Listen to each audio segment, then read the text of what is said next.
Pendant la Seconde Guerre mondiale, le prototype de réacteur nucléaire des Allemands, comme la sauce Saint-Hubert, contenait un petit quelque chose qui le rendait spécial. C'était de l'eau lourde. L'eau lourde, c'est simplement une molécule qui normalement est du H2O, mais dont le noyau des atomes d'hydrogène, qui est normalement simplement un proton, contient en plus un neutron.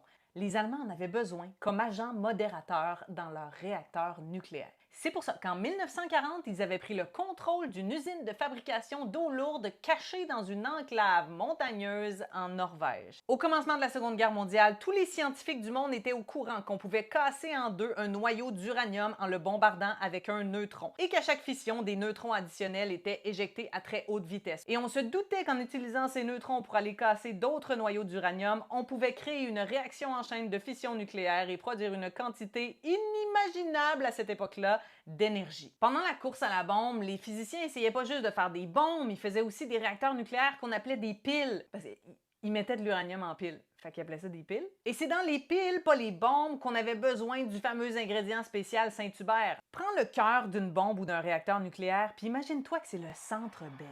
L'affaire, c'est qu'il y a deux sortes de gens dans la foule. Dans ton Centre Bell, t'as des gens calmes, ça c'est l'uranium 238. T'as aussi des gens qui sont sur le party et qui veulent faire des mosh pits. Ça, c'est ton uranium 235 et c'est avec lui que la fission nucléaire est la plus facile. Tu te souviens des neutrons rapides qui sont éjectés à chaque fission puis qui servent de boulet de canon pour la réaction en chaîne? Le problème, c'est que dans ton uranium naturel, t'as beaucoup plus d'uranium plate que d'uranium énervé. Ben, plus il y a d'uranium plate, plus tes neutrons rapides ont de la misère à aller faire d'autres fissions parce qu'ils sont constamment arrêtés, absorbés par l'uranium 238. Dans ton Centre Bell, c'est comme si les gens calmes interceptaient et arrêtaient les gens qui sont sur le party et qui essaient d'aller partir un mosh pit à côté. Si tu veux créer une bombe, en fait, tu veux que dès les premières notes du concert, il se crée un mosh pit monstrueusement violent. Et pour faire ça, tu as simplement besoin d'enrichir ton uranium pour augmenter la concentration en uranium 235. Mais on n'allait pas faire ça pour les réacteurs. On allait s'arranger autrement. Parce qu'on comprenait une autre affaire, c'est que les neutrons rapides étaient arrêtés par l'uranium 238,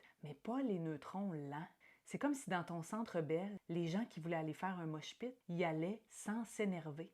Fait qu'ils passent incognito. En 1940, il y avait deux substances qui étaient connues pour être de bons modérateurs de neutrons. Les Américains ont choisi d'utiliser la première, que tu connais parce que c'est le graphite. Et la deuxième substance que les Allemands, eux, ont choisi, c'était l'eau lourde. Dans les deux cas, les atomes vont faire rebondir mollement les neutrons au lieu de les absorber, donc en les ralentissant. Aujourd'hui, l'eau lourde, on s'en sert aussi pour capturer et étudier une des particules fondamentales les plus élusives et pleines de mystères dans l'univers, le neutrino.